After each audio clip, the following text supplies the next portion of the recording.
Hey guys, what is going on? It is Ando, and we have another Galaxy of Heroes video. Before we get started into this video is going to be all about how we're going to fix my roster, and we'll get more into that later, but I wanted to just do a really quick admin note. I've been gone for a while. We had kind of a personal tragedy happen where we lost also a family pet, and just a really bad way. And so I took some time, grieved a little bit, but we're now back in the command center. Traveled, did some things, had to help out, be present, a little bit more present than I intended to be. And so that's why my absence was gone. Hopefully, again, I appreciate you guys coming out to this video, but hopefully things have now steadied and we're, again, stabilized, and hopefully we're going to be providing more content in the weeks and months to come. And so, again, just appreciate you guys sticking it out with us during that really not great time. So, yeah, so this video is going to be about how we're going to fix my roster. We're going to do it in the format similar to what our old roster reviews are, and we'll get into kind of why. But this is, again, just a baseline where we're at, and show you guys, this applies to me or this doesn't apply to me. He's getting 400 crystals from this thing, or whatever the case is. So that way you can kind of tweak your plan as well if you want to follow along. But yeah, Mando 90. I get first in Fleet Arena every day. Again, that's 400 crystals. So if you're getting 10th, you're gonna have to adjust this maybe a little bit. I am also in Kyber 1. It's very common. I'm barely in Kyber 1. Very common for me and 3v3 to kind of be on the fence, so to speak, between Kyber 1, Kyber 2. And then once 5v5 happens, I usually push way up. Then I get, I forgot what it's called, but shrunk down or whatever it's called, back into, close to on the fence. And then it's just sort of a repeated cycle, right? 3v3 happens again, back into K2.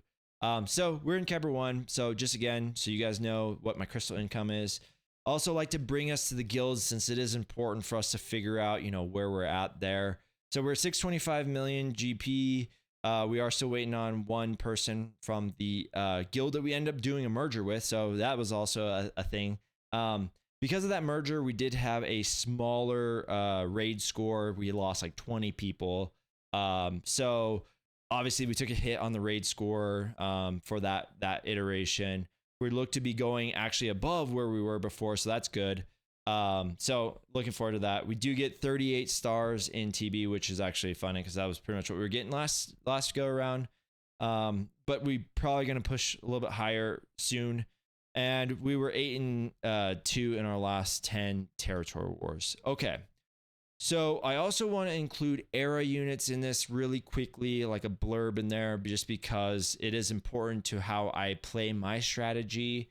So typically what you'll see with me in eras is I will 5-star the early characters, and then as we go on, you might start to see characters become 6 stars or like 6.5 stars, because these first few characters, as we kind of like figured out through the eras and running through them, you're going to get months to farm these first few, right? And then in the back half of these characters, you're going to get like weeks, maybe. So having that buffer, or having that sort of like progressive approach as characters start to come out later, you go a little bit harder on those characters. And I gotta be honest, right? This era that doesn't do anything for me. These characters are real, like they're not even mid to me, honestly. Like those characters are nothing. That being said, I saw the movie. I understand where they're going with this, right? It's gonna be a galactic legend. In my mind, that immediately throws off a red flag saying, okay, this is a raid squad. So those of you that are investing heavily into your era of the New Republic, I think you're going to be paid handsomely, because I think this is going to be a squad that you're going to love, because it's going to be a raid ready squad, especially once we get the GL. And I think we all know who the GL is going to be. Hint, hint, he's the guy that's flying through our poster, the starting screen poster. And yeah, if you've watched the movie, I think we know probably what the rate is going to be. Again, I could be wrong, but that's how it reads to me. I think that would be the smart thing for Capital Games to do because it's a new movie. There's hype around it. People want to be around Mando. They want to be around, the movie moments that happened there. So we'll see, I guess, but that's where I'm at.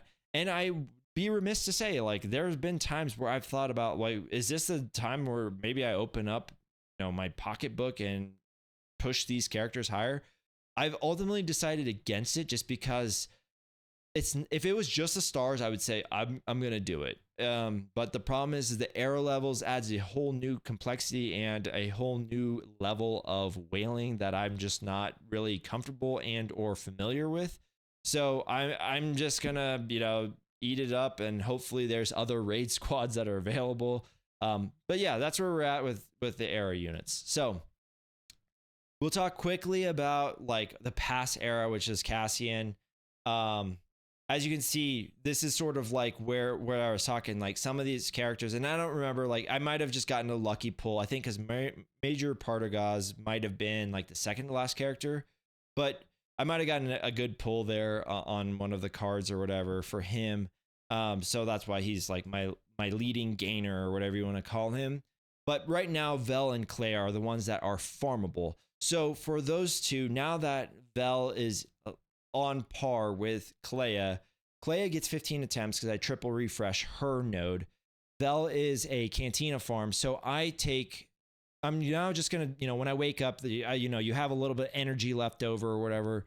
That should get me my 17 or 15 so attempts. So these two should be pretty much finished at the same time.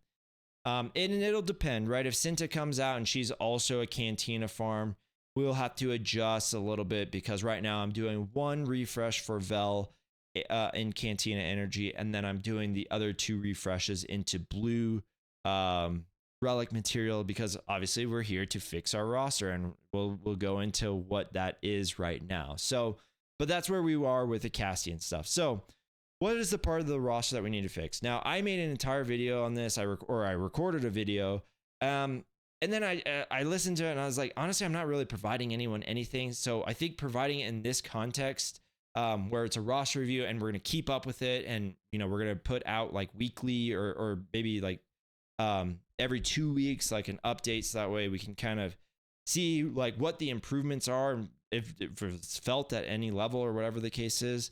But I have one Relic 10, right? And I think Relic 10 came out in November, December timeframe. And they gave us one. So again, I chose General Skywalker. I made an entire like YouTube short on why I chose him.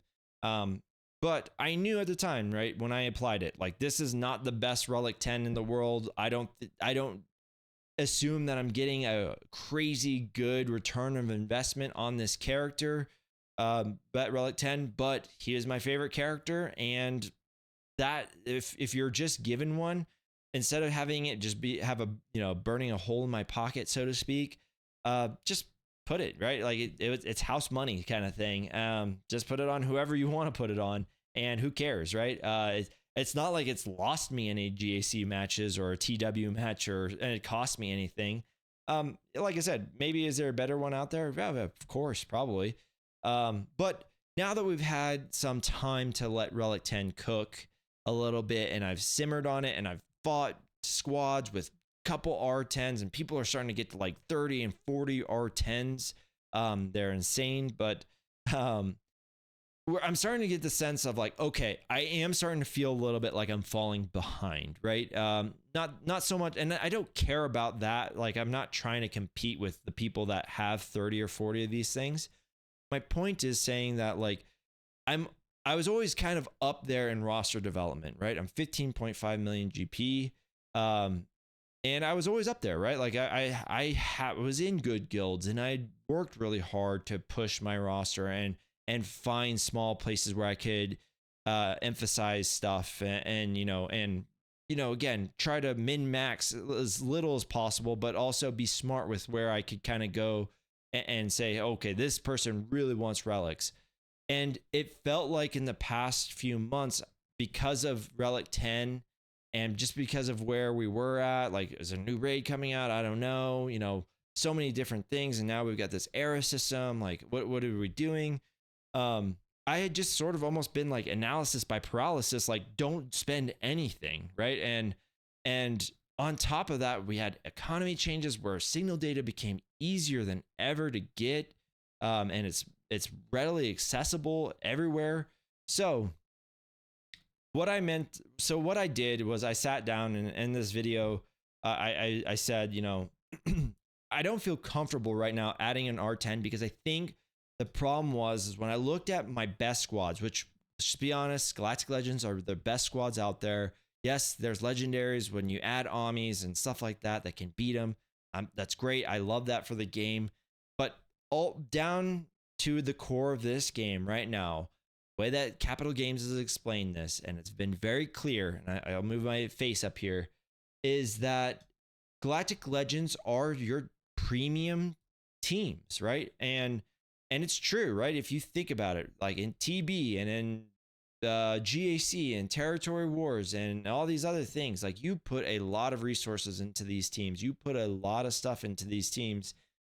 And I was running around still with like a Relic 5 Jyn Erso that I had to Relic up to Relic 6 because Datacrons didn't work with her. So I was like, you know what? Let's just get over this, right? Like, this hump of like R9 being so expensive that we can't apply it onto anyone. Let's get over it. So we added Relic 9 to Drogon and Jyn Erso. And then we added it to, I think, Ezra as well. I think he was only Relic 8 for me. And then I added to Syndulla and Sabine Wren and maybe even Hu Yang. I don't even remember anymore. Anyways, I'm going to go through and Relic 9 all these teams. Now, you might see some omissions on some GLs, and I'll get into it in a little bit. But right, like, we're now going to work on Silvo and Brutus. Like, I don't know if these are the best ones that I can add for the squad, but we're going to do it anyways, right? Because the mini Hondo is already Relic 9, so I wanted to make sure that I had like a full Relic 9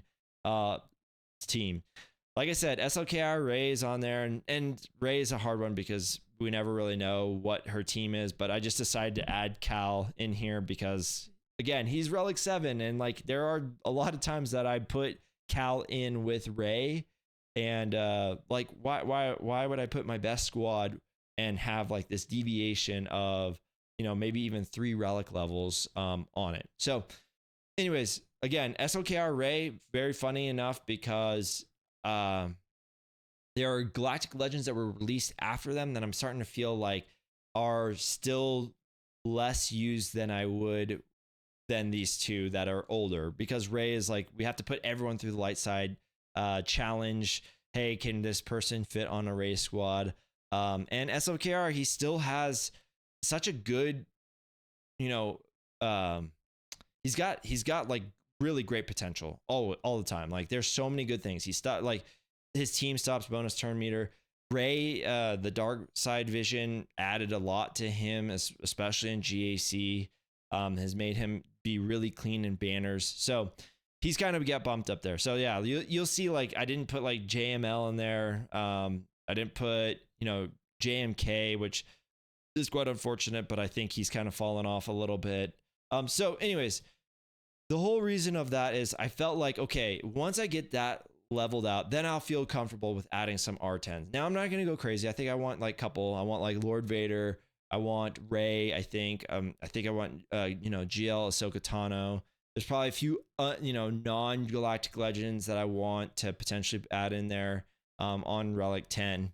But then the other thing is too, like, after that, now that I've upgraded my best squads, right, I'll feel better about going in and going back to like the Night Sisters, and I really felt like I left them on a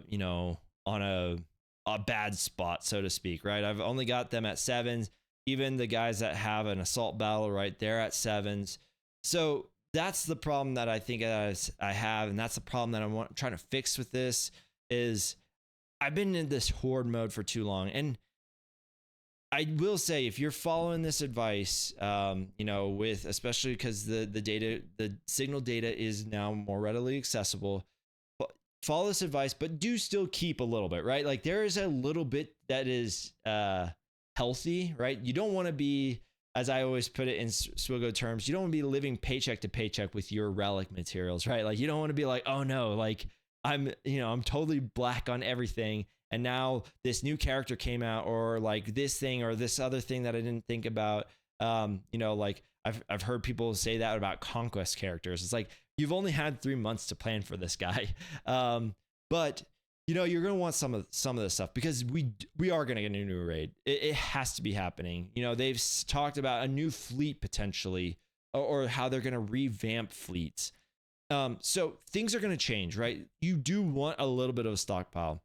The thing that you don't want is what I had, which was like 1,000 pieces of certain stuff in signal data and stuff like that. It's like at some point you do have to still play this game. You still do have to develop your roster and push forward. So that's me. I'm being honest with myself. I'm going to push myself outside my comfort zone a little bit.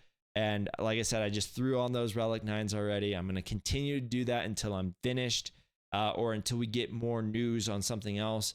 But anyways, that's how we're going to fix my roster, guys. I'm going to do this every few weeks. We're going to see how I'm, progressing, what I'm being held back by, all those good things. But anyways, thank you guys so much for watching. I appreciate you guys coming out again. If you guys like this, leave a thumbs up, subscribe to the channel, and as always, we will see you guys in the next one.